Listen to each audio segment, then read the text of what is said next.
اللہ پاک کے نام سے شروع جو بڑا ہی مہربان نہایت ہی رحم کرنے والا ہے۔ سامعین محترم، السلام علیکم ورحمۃ اللہ وبرکاتہ۔ میرا نام ہے کرن خالد اور میں آج بات کرنا چاہتی ہوں اللہ پر بھروسہ رکھنے کی اور اس پر یقین رکھنے کی۔ تو قال اللہ تعالی فَإِذَا عَزَمْتَ فَتَوَكَّلْ عَلَى اللَّهِ، جب تم پختہ ارادہ کر لو۔ رب کا فرمان ہے کہ جب تم پختہ ارادہ کر لو تو پھر اللہ پر بھروسہ رکھو۔ سامعین محترم، آج کل ہمارا اعتماد دوسروں پر ہوتا ہے، اللہ پر نہیں ہوتا۔ ہمارا بھروسہ بندوں پر ہوتا ہے، رب پر نہیں ہوتا۔ ہمارا یقین انسانوں پر ہوتا ہے، خدا پر نہیں ہوتا۔ اور جب ہمارا اعتماد ٹوٹتا ہے تو پھر ہم کہتے ہیں کہ یہ شخص یا بندہ ہمارے بھروسے کے قابل نہیں تھا۔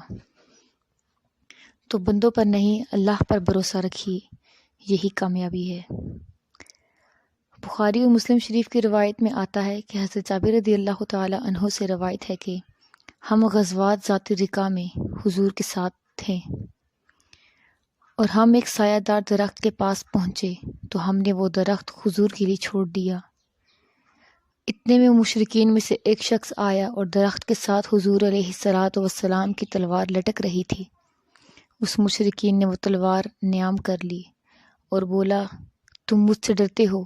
حضور نبی کریم صلی اللہ تعالیٰ علیہ وآلہ وسلم نے فرمایا، نہیں۔ تو اس مشرکین نے کہا، کون ہے جو تمہیں مجھ سے بچائے گا؟ تو حضور پاک نے فرمایا، اللہ۔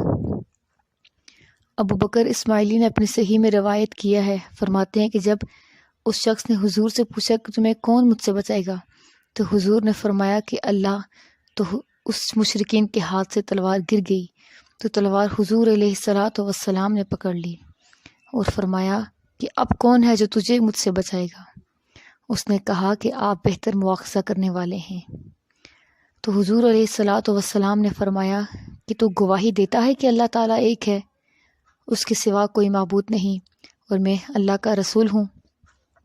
اس مشرکین نے کہا، نہیں، لیکن میں آپ سے وعدہ کرتا ہوں کہ میں آپ سے جنگ نہیں کروں گا اور جو آپ سے جنگ کرے گا میں اس کا ساتھ نہیں دوں گا۔ تو حضور علیہ الصلوۃ والسلام نے اس شخص کو چھوڑ دیا اور جب وہ اپنے ساتھیوں کے پاس گیا تو اس نے جا کر کہا کہ میں سب سے بہترین انسان کے پاس سے تمہارے پاس آیا ہوں۔ تو یہ حضور کا بھروسہ تھا کہ اللہ پاک نے آپ کی مدد فرمائی۔ اسی طرح جس نے رب پر بھروسہ کیا وہ اپنی زندگی میں کامیاب ہوا۔ کیسے؟ جیسے کہ حضرت ابراہیم علیہ الصلوۃ والسلام کو جب آگ میں ڈالا گیا تو آپ کی زبان پر یہی کلمہ تھا کہ حسبنا اللہ و نعم الوکیل۔ تو جب آپ کو آگ میں ڈالا گیا تو وہ آگ آپ کے لیے ٹھنڈی کر دی گئی۔